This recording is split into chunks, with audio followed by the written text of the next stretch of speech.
कितना भी काम कर लो, कभी थकावट महसूस नहीं होगी, सांस लेने में कोई दिक्कत नहीं होगी और तुम्हारा शरीर गर्म होगा और ना ही कोई तुम्हें बीमारी होगी।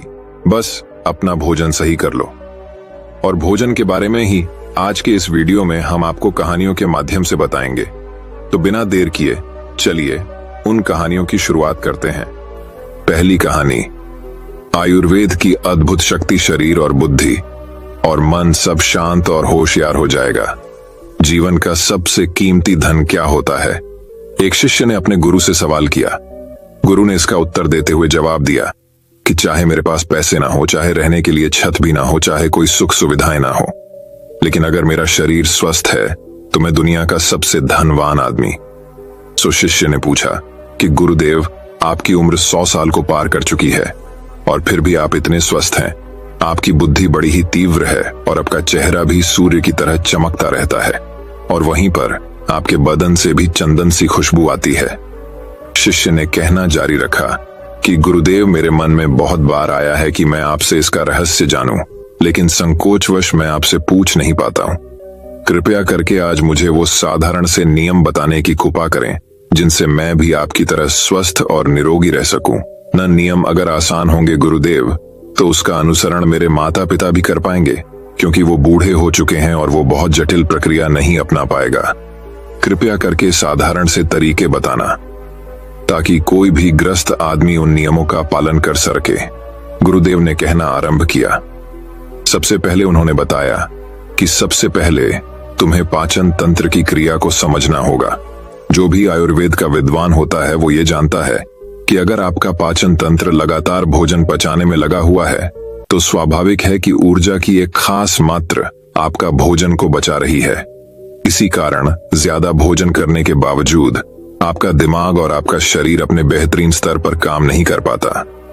तुमने देखा होगा कि भोजन करने के बाद जब पाचन प्रक्रिया शुरू होती है तो हर जानवर नीचे बैठ जाता है। वो बस बैठ जाते हैं क्योंकि दूसरी चीजों के लिए पर्याप्त ऊर्जा नहीं बचती है। चाहे वो मांसाहारी हो या शाकाहारी हो, हर जानवर खाने के बाद नीचे बैठ जाता है और ये इंसानों के लिए भी एक प्राकृतिक जहर खाने के बाद वो बैठ जाना चाहते हैं, क्योंकि दूसरी चीजों के लिए पर्याप्त ऊर्जा नहीं होती। अगर आप अपनी पूरी क्षमता का इस्तेमाल करना चाहते हैं तो आप अपने शरीर को ऐसा बनाकर रखिए कि आप जो भी खाएं, कुछ भी खाएं, तो 1.5 से 2 घंटे के अंदर आपका पेट खाली हो जाना चाहिए। पेट खाली होने का मतलब है पेट की थैली खाली होना, यानी कि जब भोजन आंत के दूसरे भागों में चला जाता है तब पेट खाली हो जाता है, क्योंकि आंत में प्रक्रिया बिल्कुल अलग होती है। वो पाचन नहीं होता है, वो ऊर्जा को ग्रहण करती है। आंतों द्वारा इस ऊर्जा को ग्रहण करने के लिए ज्यादा ऊर्जा नहीं लगती है, ऊर्जा लगती है। पाचन क्रिया में जब खाना पेट की थैली में मौजूद हो तो बेहतर है कि आप अपनी गतिविधि को कम कर लें। अब अगर सोचिए, सारा दिन आपके पेट में खाना मौजूद रहेगा तो आप अपने जीवन की पूरी क्षमता कम कर लेंगे। आप खुद देखिए कि जब आपके पेट में खाना मौजूद होता है तब शरीर कैसा महसूस करता है और जब पेट खाली होता है तब शरीर कैसा महसूस करता है। आप खुद पाएंगे कि आपका शरीर और आपका दिमाग तब बेहतरीन रूप से काम करता है जब आपका पेट खाली होता है। इसका एक पहलू और है। देखिए, हम सब जानते हैं कि हमारा शरीर हर समय नई कोशिकाएं बनाता रहता है और पुरानी कोशिकाएं खत्म करता रहता है, जिससे हमारे शरीर का शुद्धिकरण होता रहता है। लेकिन जब भोजन हमारे पेट में होता है, यानी कि हमारा पेट जब खाली नहीं होता, तो ये शुद्धिकरण कम हो जाता है। वो सारी गंदगी जो शरीर से अपने आप बाहर निकलती थी, अब वो निकलनी बंद हो जाएगी, जो कुछ समय बाद आपके लिए तरह तरह की समस्याएं पैदा करेंगी। देखिए, योग में पेट का हमेशा साफ रहना बहुत ही महत्वपूर्ण होता है। किसी भी पारंपरिक प्रणाली में अगर आप देखेंगे तो आप पाएंगे कि जब भी आप किसी आयुर्वेदिक डॉक्टर या किसी वैद्य के पास जाते हैं तो सबसे पहले वो आमे पेट की सफाई करते हैं, क्योंकि वो जानते हैं कि आपकी ज्यादातर समस्या पेट साफ ना होने की वजह से ही है। सिर्फ एक दिन के लिए अपने पेट को पूरी तरह से साफ करने के बाद महसूस करें कि आपको कैसा महसूस होता है। आप अपने अंदर बहुत हल्का और सुंदर महसूस करेंगे। हर दिन आपको इसी तरह महसूस होना चाहिए। आमतौर पर पारंपरिक रूप से घी को पहले निवाले के रूप में खाया जाता है। घी एक चिकनाई वाला पदार्थ है जो पूरी आहार नली को चिकनाई देता है। आपको सबसे पहले इसे ही खाना चाहिए ताकि यह भोजन पाचन को आसान बना दें। जब आप बहुत मसालेदार भोजन खाते हैं तो उसे खाने से पहले आपके भोजन पर घी की परत चढ़ाना बहुत अच्छा होता है। घी का महत्व ये है कि ये आहार नली को साफ रखता है, तो जो व्यक्ति घी का उचित तरीके से सेवन करता है उसका पेट हमेशा साफ रहेगा, क्योंकि वहां कुछ नहीं चिपकता, वहां कुछ भी लंबे समय तक ठहर ही नहीं सकता। पेट का कैंसर, आंत का कैंसर आजकल ये बहुत ज्यादा हो रहा है। तो अगर आप एक निश्चित मात्रा में घी का सेवन करते हैं तो ये घटना बहुत कम हो जाती है। लेकिन उसके लिए घी सही गुणवत्ता का होना चाहिए, सही तरीके से गाय या भैंस के दूध से बनाया जाए। अगर घी को उचित तरीके से गाय या भैंस के दूध से बनाया जाए तो इसके कई महत्वपूर्ण फायदे होता है। शिष्य ने सवाल पूछा कि गुरुदेव, पाचन क्रिया तुम्हें कुछ कुछ समझ गया हूं, लेकिन आप ये बताइए कि आपकी तरह सूर्य जैसा तेज पाने के लिए, चमकता हुआ चेहरा प्राप्त करने के लिए क्या प्रक्रिया अपनानी चाहिए। गुरु ने इसका उत्तर देते हुए कहना शुरू किया कि देखिए, आज के समय में बहुत सारे लोग सुबह उठते ही खाली पेट चाय पीते हैं। चमकता हुआ तेजस्वी मुख पाने के लिए हमें कुछ प्रक्रिया नहीं अपनानी, हमें बस अपनी दिनचर्या सही करनी है, अपना खान पान सुधारना है। सुबह खाली पेट चाय पीना जहर के समान होता है। वो धीरे धीरे आपके अंदर आपकी आंतों को कमजोर कर देता है। पेट में धीरे धीरे एसिडिटी होने लगती है और अपने आप मन और मस्तिष्क सुस्त पड़ते जाते हैं। सुबह उठते ही तुम्हें तांबे, चांदी या मिट्टी के बर्तन में रखा हुआ पानी पीना चाहिए, लेकिन चांदी और मिट्टी की तासीर ठंडी होती है, इसीलिए कफ, अस्थमा या दमा जैसे रोगी इसका उपयोग ना करें। रात में आपने चांदी, तांबे या मिट्टी के बर्तन में पानी रख दिया और सुबह खाली पेट बिना दातून किए हुए उसे पी लिया। शिष्य ने सवाल किया कि गुरुदेव, बिना दातून किए हुए अगर हम वो पानी पिएंगे तो हमारा बासी थूक हमारे अंदर ही चला जाएगा। गुरु ने उसे बताया कि वो तो अच्छी बात है, क्योंकि बासी थूक औषधि के समान होता है। गुरु ने चेतावनी दी कि देखिए, जिन लोगों को अल्सर, टीबी या निमोनिया है उन्हें खाली पेट पानी नहीं पीना है। तांबे के बर्तन में रात में रखे हुए पानी में उसके संस्कार मिल जाते हैं, तांबे के गुण उस पानी में आ जाते हैं और वो तांबा हमारे शरीर में जाकर बहुत से लाभकारी फायदे करता है। गुरु ने चेतावनी दी कि अगर मजबूरी ना हो तो प्लास्टिक की बोतल में कभी पानी मत पीना, क्योंकि प्लास्टिक की एक ऐसी संरचना होती है, जब वो गर्म तापमान पर आता है तो प्लास्टिक धीरे धीरे रे पिघलना शुरू हो जाता है, और जब वो बहुत बारीक स्तर पर पिघलता है तो उसके कारण उस पानी में मिल जाते हैं, जो हमारे शरीर में जाकर कैंसर का कारण बन सकते हैं। देखिए, ये पानी पीने के बाद, अपना पेट अच्छे से खाली करने के बाद आप आंवला और सब्जियों का रस पी सकते हैं। आप पीने में कुछ लोगों को थोड़ा कड़वा लग सकता है, लेकिन जहां पर शरीर को इतने सारे फायदे हो रहे हो वहां पर थोड़ा कड़वापन तो बर्दाश्त किया जा सकता है। गुरु ने बताया कि ये भी सच्चाई है कि हर दिन एक जैसा खाना नहीं खाया जा सकता, तो जिस दिन तुम आंवला और सब्जियों का जूस ना पी सको उस दिन आपको दही खाना चाहिए। दही बहुत ही बेहतरीन आयुर्वेदिक औषधि के रूप में इस्तेमाल हो सकता है। अगर उसको सही से इस्तेमाल किया जाए तो हमारे शरीर में बेहद सारी बीमारियों को वो जड़ से खत्म कर सकता है। दही की एक पर्याप्त मात्रा लेकर उसमें गुड़, शक्कर या मिश्री का मिश्रण जरूर कर लें, ताकि आपको वो दही खाटा ना लगे। अगर दही में गुड़ मिलाते हैं तो गुड़ बहुत ज्यादा नया नहीं होना चाहिए। गुड़ जितना ज्यादा पुराना होगा उतना ही लाभकारी होगा, और दही को थोड़ा पतला कर ले। पतला होने के बाद वो आसानी से हमारे शरीर में जा सकता है और उसको पचने में भी ज्यादा ऊर्जा शरीर को नहीं लगानी पड़ती। आयुर्वेद के गणित के हिसाब से अगर आप सुबह इन प्रक्रियाओं का पालन करते हैं तो आपके चेहरे का तेज बढ़ने लगेगा, उस पर चमक आने लगेगी। जल्द ही लोग आपसे बोलना शुरू कर देंगे कि भाई, आपकी उम्र इतनी ज्यादा हो गई लेकिन आप लगते नहीं हो। इतनी उम्र के सन्यासियों और मुनियों जैसा तेज पाने के लिए ध्यान और आयुर्वेद के नियम के हिसाब से खान पान, ये दो चीजें सबसे ज्यादा जरूरी होती हैं। अगर ग्रस्त आदमी भी इन नियमों का पालन करता है तो वो भी सन्यासियों जैसा तेजस्वी हो सकता है। शिष्य ने आखिरी प्रश्न किया कि गुरुदेव, मुझे ये दो नियम तो अच्छे से समझ में आ गए हैं। पहला नियम, अपने पेट को खाली रखेंगे तो हर बीमारी से मुक्त रहेंगे। दूसरा नियम कि हम अपने चेहरे पर ओज और तेज कैसे प्रकट कर सकते हैं। बस एक आखिरी समस्या का समाधान और करवाना है। मैं आपसे पूछना चाहता हूं कि जैसे जैसे आदमी की उम्र बढ़ती है तो उसकी आंखों की और उसके दिमाग की क्षमता कम होती जाती है। तो उस क्षमता को बरकरार बनाए रखने के लिए किन नियमों का पालन करें, या फिर क्या खान पान अपने दैनिक जीवन में अपनाएं। गुरु ने खुद की तरफ इशारा करते हुए कहा कि जैसे जैसे उम्र बढ़ेगी वैसे वैसे बुद्धिमान होते जाओगे। बस मैं जो नियम बता रहा है उनको ध्यान से सुन लो। सुन लोगे तो सारी समस्याएं हल हो जाएंगी। सबसे पहले सफेद कद्दू के औषधीय गुणों के बारे में जानो। आयुर्वेद के गणित के हिसाब से सफेद कद्दू का जूस कैंसर को मिटाता है और साथ ही दिमाग की तीक्ष्णता को बढ़ाता है। तीक्ष्णता यानी कि तेज, बारीक बुद्धि। लेकिन यह समझ लेना कि सफेद कीड़ा का जूस ठंडा होता है, इसीलिए अस्थमा और जिनको सर्दी जल्दी पकड़ लेती हो ऐसे लोगों को सफेद कद्दू के जूस का सेवन नहीं करना है। दिमाग और आंखों को तेज करने के लिए जो अगला नुस्खा मैं बता रहा हूं वह हर कोई कर सकता है, बल्कि हर किसी को करना चाहिए।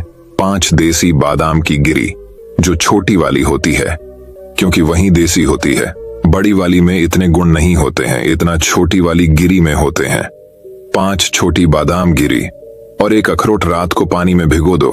सुबह उनके छिलके उतारो और उन्हें किसी पत्थर के खरल में, याद रखना पत्थर का खरल, किसी ऐसे वैसे बर्तन में नहीं, क्योंकि इससे उसकी गुणवत्ता खत्म हो जाती है।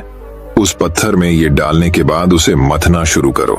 धीरे धीरे जब आप उसे पिसेंगे तो वो बारीक होने लगेगा और उसके बाद उसमें दूध डालना शुरू करो। ऊपर से दूध गाय का होना चाहिए, वो सबसे ज्यादा बेहतरीन रहेगा।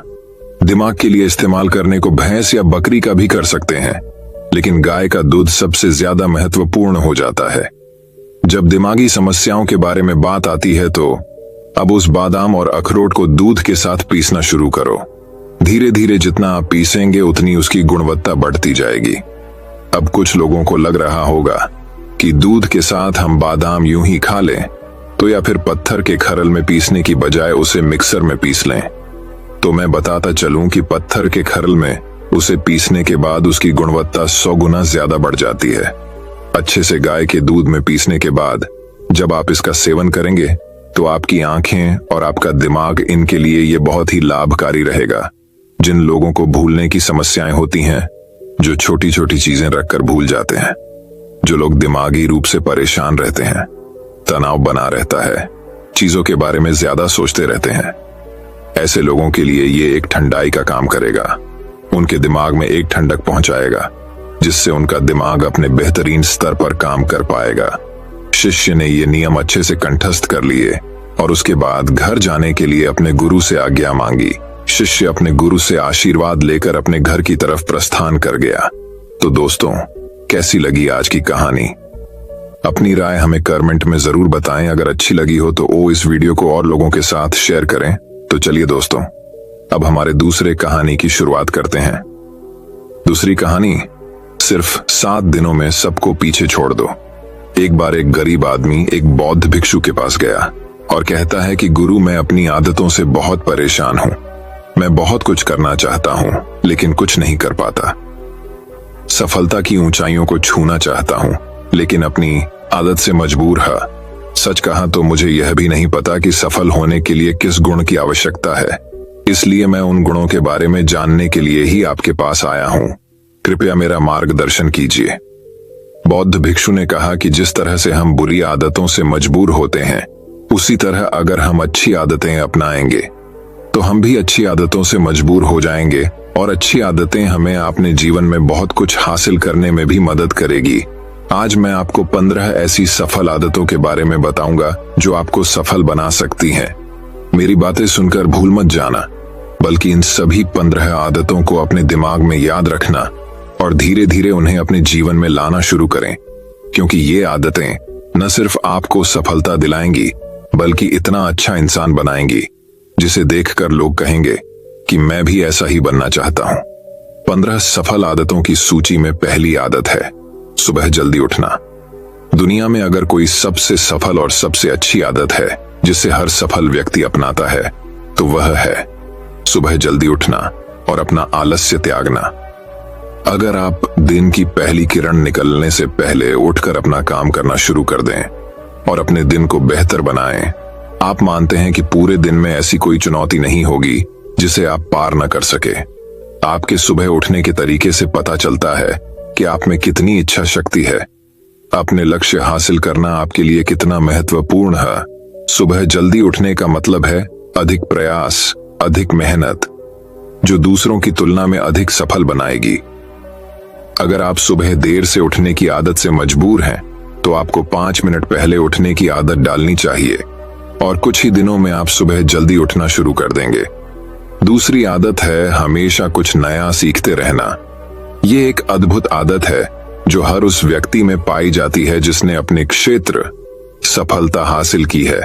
हमेशा अपने काम के बारे में और अधिक सीखते रहें।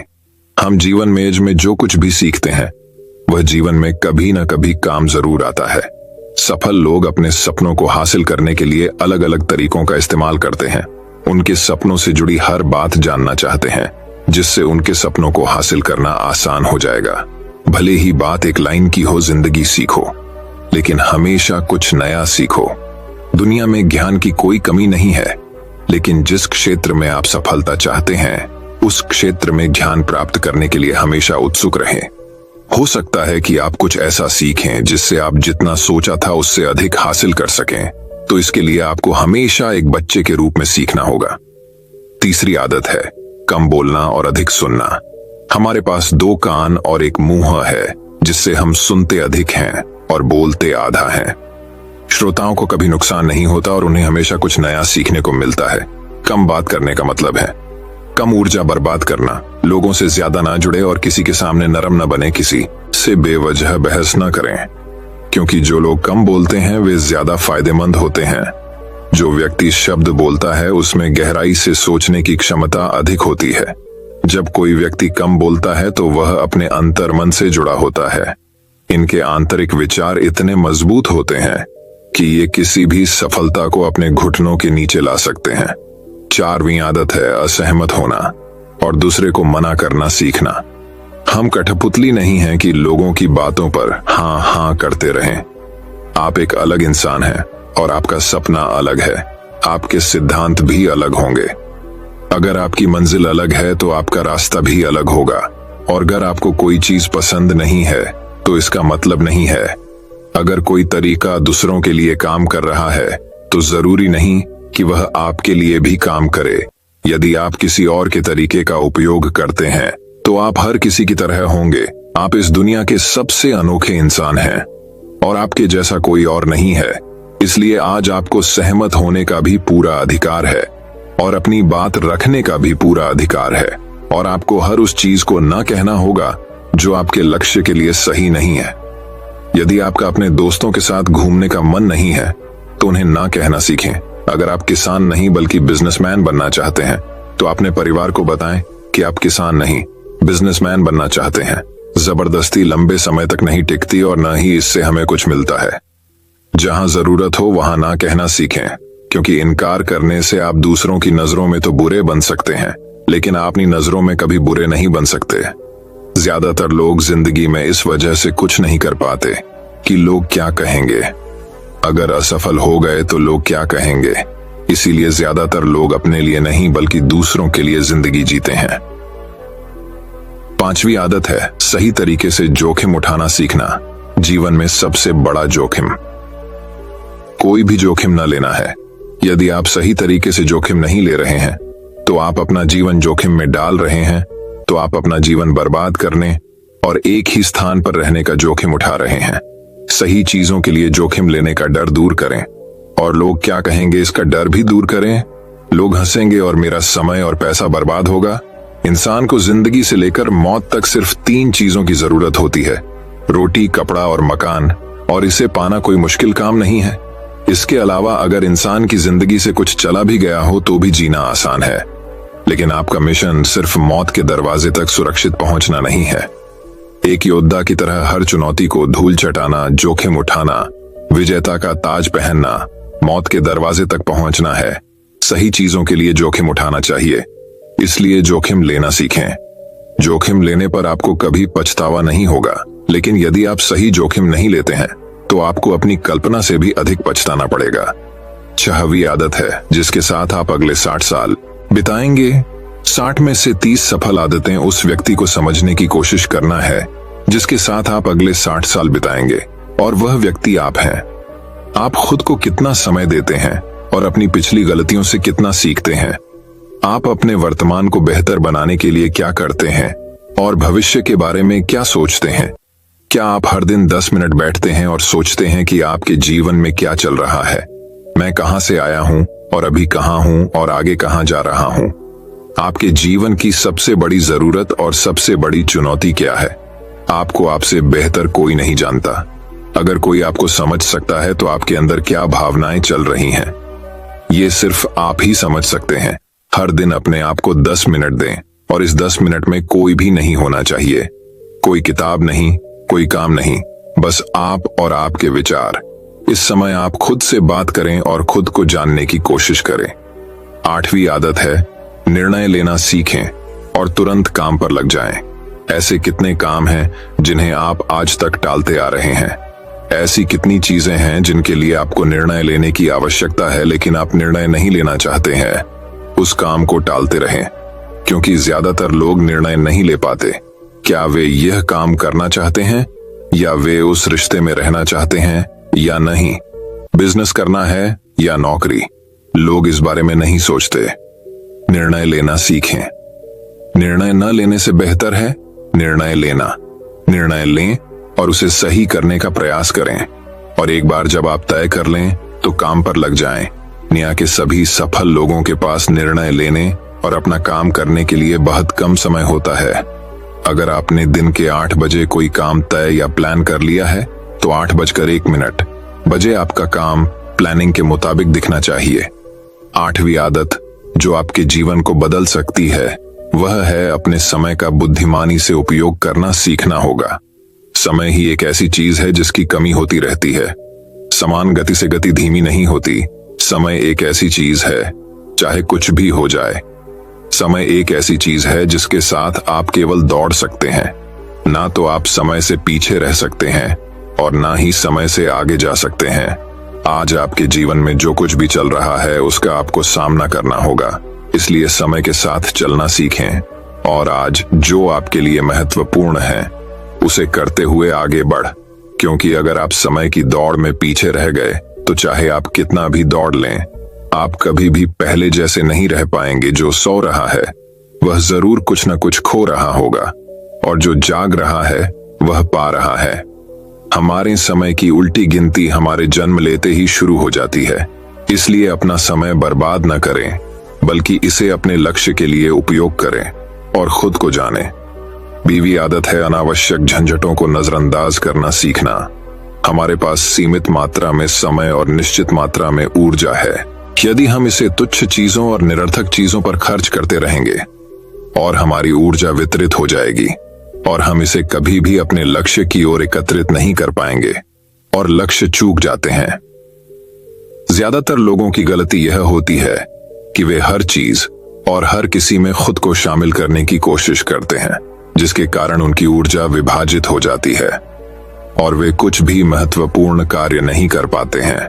इसलिए जो काम जरूरी न हो और दूसरे लोग कर सकते हो उसे दूसरे को सौंप दें और अपनी सारी ऊर्जा और अपना सारा समय अपने महत्वपूर्ण कार्यों में लगा दें। 10वीं आदत है अपने जीवन से नकारात्मक लोगों को दूर करना और सकारात्मक लोगों के साथ रहना। एक नकारात्मक व्यक्ति हमारी ऊर्जा को सोख लेता है और हमारी सोच को नकारात्मक बना देता है, इसलिए ऐसे लोगों से दूर रहने की कोशिश करें। मूलतः कोई भी व्यक्ति अपने आसपास औसतन 5 लोगों का होता है, यानी हमारे आसपास के वो 5 लोग जिनके साथ हम सबसे ज्यादा समय बिताते हैं। कहीं ना कहीं हम भी उनके जैसे बन जाते हैं और उनकी आदतों को अपनाने लगते हैं। संगति प्रभाव डालती है, और अगर आपके आसपास के लोगों को हर चीज में कमी नजर आ रही है तो उन्हें तुरंत छोड़ दें, क्योंकि ये वो लोग हैं जिन्हें गर्मियों में ठंड और सर्दियों में बारिश पसंद होती है। ऐसे लोग न तो कहीं खुश रह पाते हैं और न ही दूसरों को खुश रहने देते हैं। दुनिया में हर किसी को स्वतंत्र होने का अधिकार है। आपको सकारात्मक सोच के साथ जीवन जीने का पूरा अधिकार है।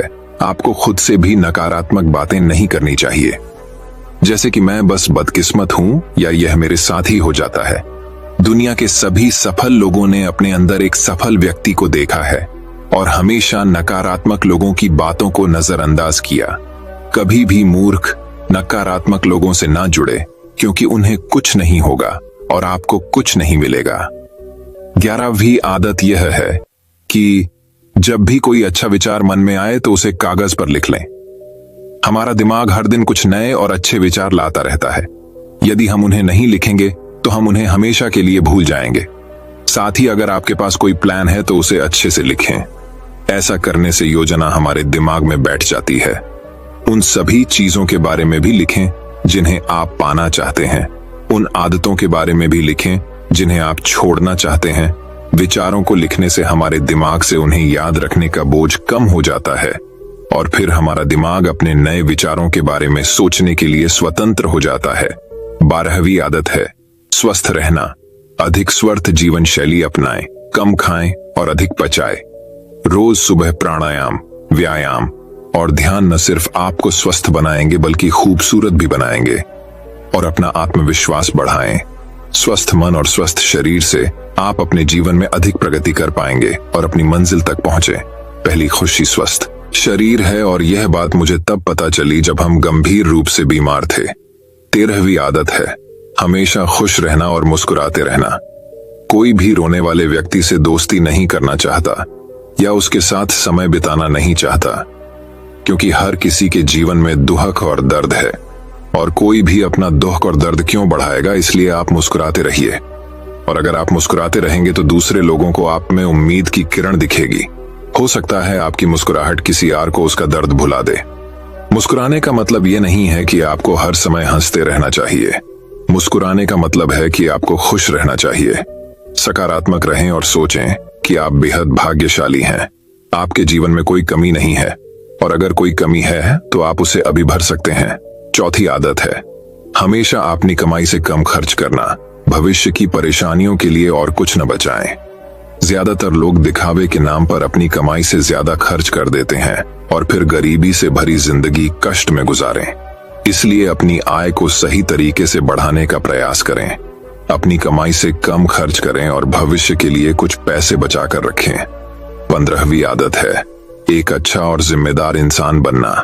ऐसी कई चीजें हैं जो आप दूसरों की मदद के लिए कर सकते हैं। दूसरों के कष्टों को कम करने का प्रयास करें और गरीबों को खाना खिलाएं। लोगों के चेहरों पर मुस्कान लाने की कोशिश करें। सफल व्यक्ति वास्तव में तभी सफल कहलाता है जब वह अपने साथ साथ देश और समाज का भी भला करता है। इसलिए लोगों की मदद करें और अच्छे काम करें और समाज में एक अच्छा उदाहरण स्थापित करने का प्रयास करें। बौद्ध भिक्षु ने बताया कि ये हैं वो 15वीं आदतें जिन्हें अपनाकर आप एक सफल जीवन जी सकते हैं और दूसरों के लिए एक उदाहरण बने।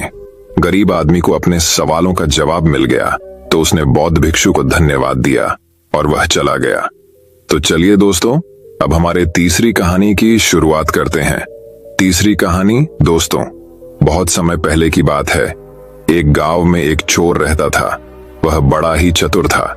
एक दिन उस चोर ने सोचा कि जब तक वह राजधानी में नहीं जाएगा और अपना कर्तव्य नहीं दिखाएगा तब तक चोरों के बीच उसकी धाक नहीं जमेगी। यह सोचकर वह राजधानी की ओर रवाना हुआ और वहां पहुंचकर उसने यह देखने के लिए नगर का चक्कर लगाया कि कहां क्या चोरी कर सकता है।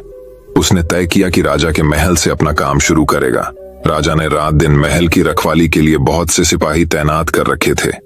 बिना पकड़े गए परिंदा भी महल में नहीं घुस सकता था। महल में एक बहुत बड़ी घड़ी लगी थी जो दिन रात का समय बताने के लिए घंटे बजाती रहती थी।